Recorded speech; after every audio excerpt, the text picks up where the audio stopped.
He talks about it as kind of like this stream of consciousness, sort of mind map, that he creates the work and it just goes and flows. So he creates these kind of landscape, there's combinations of cityscape and all kinds of different things that are just like this stream of consciousness that comes out of his mind. And it's really interesting because much of his work has this kind of flow that it flows around, that's really, really interesting.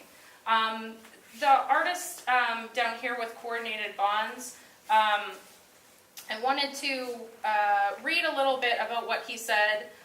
The idea is he wants to get in many ways we talked about this with several of the pieces, but wants you to wonder about what it is, what's inside there, why is it, put in there. But he has something really interesting that he says in the end of his statement. I'm constantly inspired and awed by our natural world and the human potential for good, and attempt to create a kind of visual equilibrium. This balance of conflicting and contrasting materials in my work tends to be of great importance to my process. So, just kind of this. Often artists kind of take really simple concepts and then hope that there can be some broad statement applied to it. So this is one of my favorite pieces in the work. I'm a conceptual artist. If you know my work, you probably know why I love this piece. But I find it very interesting. It's another artist that I've started stalking. So before we break and I let Eric take us out, I'll bring up the lights as well. So this is a phenomenal exhibit. It's our last night tonight. I'd love to let you experience it while in the dark, which is awesome. Also with the lights on. But is there any other pieces that I can provide some insight for you that you wanted to know a little bit more about? Yes. It's not a piece, but it's a question about your work as gallery manager of the pairing of pieces here. They seem, even though I don't know if any of us would have had the same insight you did to pair these, they seem to go together very logically. How did you make that decision to pair these two? What do you call it when we curate?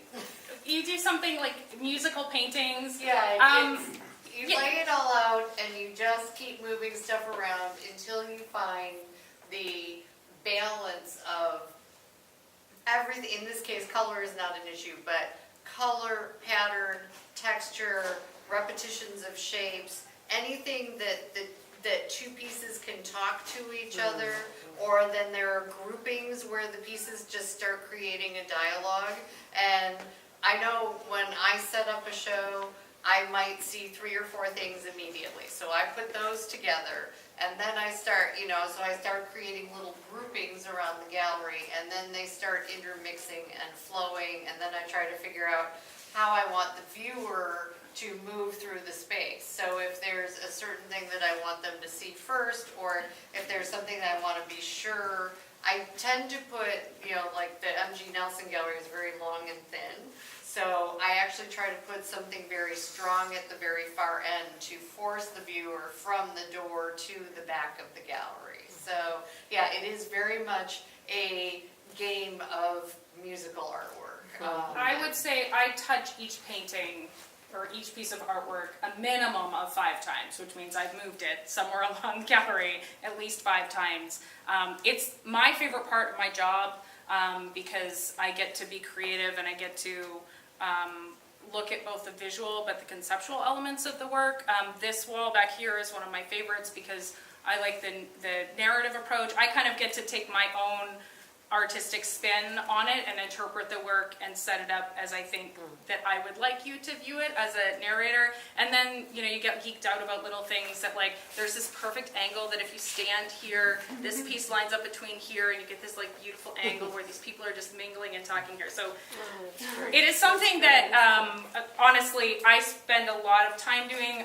There's usually curse words at some point through the process because you just want this piece to be here, but it's not working or whatever else. But as much as I might curse during the process, I absolutely love it. And it's something I really care about, mostly because the work is so strong, I love to get an opportunity to showcase it in the best way possible, and be able to share that with other people so that they can see the work talking to each other. I mean, much of what happened here was some of the lines mimic each other, that idea of what's going on in these two pieces are very similar.